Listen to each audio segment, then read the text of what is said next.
perspective, like looking at some of these people doing these 200-mile runs now, it's like an Ironman's a pretty short, intense race now. Like the elite side of the racing now is pretty much threshold for 8.5 hours. Yeah. Like you're never sort of easing up anywhere along the way now. Whereas when I first started, like 10 or so years ago, you sort of thought of it as a aerobic, all day effort sort of race. And now it's like you're swimming as hard as you can, you're biking as hard as you can, and you're giving that run all you've got. So it's a different mindset, definitely.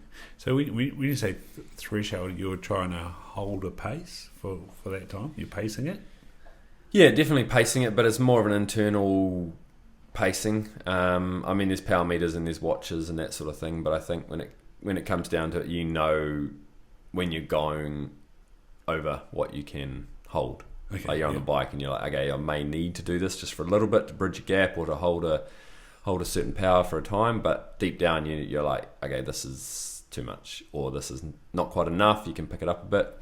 And same on the run. It's like, yeah, you can blast out for 10Ks, but deep down you know this is going to end ugly, or yeah. So that becomes the difference of it's racing then, isn't it? Yeah, definitely. Yeah. And then there's certain situations where you have to take that risk.